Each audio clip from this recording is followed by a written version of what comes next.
Hey kids, welcome to Unit 4, Lesson 2, Object Aliases Inequality, Exercise number 4, Overriding the Equals Method. This is another choose your own adventure, and kids, no matter which one of these you choose, the answer is exactly the same. I probably have the cutest dog in the world, so I'm going to go with the dog class.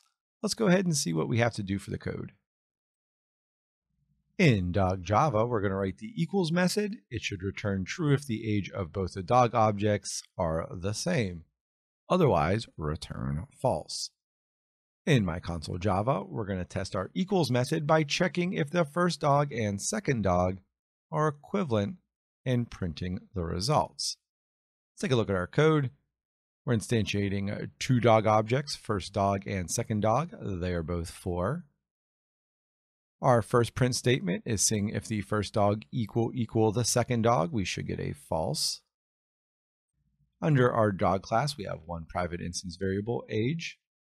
We're instantiating one object, dog. It gets one parameter, age. We have a get method, and we have to write our equals method right here. I think for this one, it's honestly a little easier to do 2 first to see how we should really write number 1. And we've already written this method a couple of times. It's exactly like what's above. But this time, we're going to do the equals method. So let's just write that out. System.out.println. And we're going to say first dog equal second dog. And then we're going to do a concatenation. And this time, we have to put this in parentheses because we're going to test this. We're going to see if the first dog dot equals the second dog. So we're instantiating from the first dog to see if it is the same thing as the second dog. So remember this. Let's go to our dog class. Down here, let's write our method signature. Again, remember, we're overriding a method, the equals method. It is a public Boolean.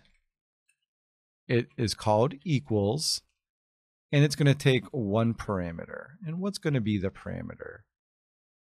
This one is going to be from the dog class. We're passing our dog object, so I'm just going to call it dog other. Don't forget your curly cues.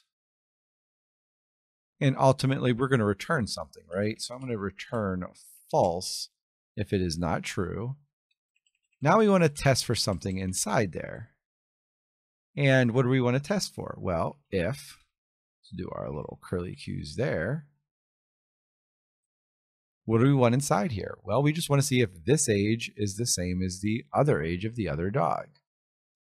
We can write age here, equal, and then we want to get the other. Other what? We want to get the other get age method.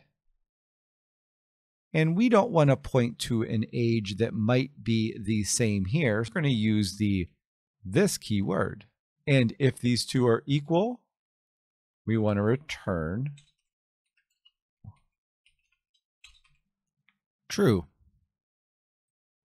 So our equals method, this is our method signature right here. Our parameter we're passing along is comparing dogs. And if the age of the first dog is equal to the age of the second dog, and we're just getting the age from the get method here because we have access because of our get methods, we're going to return true. Otherwise, we're going to return false.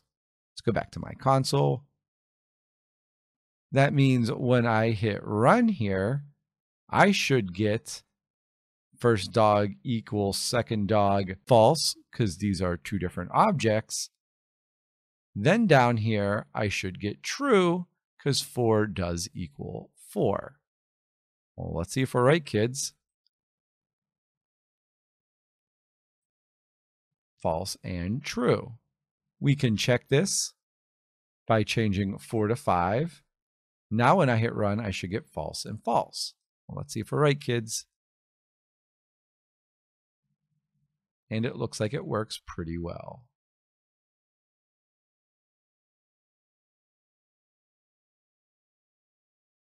Key takeaway from this lesson is understanding this equals method and how we override it.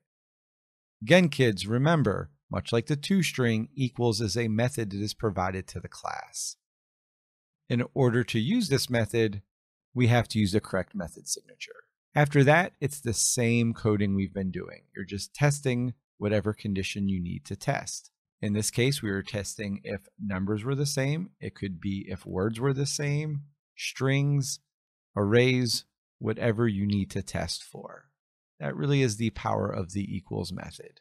Hopefully this video helped you understand how to override the equals method a little better. As always, kids, if you have any questions, come see me. Otherwise, in the next video. See you later, kids. Bye. Bye.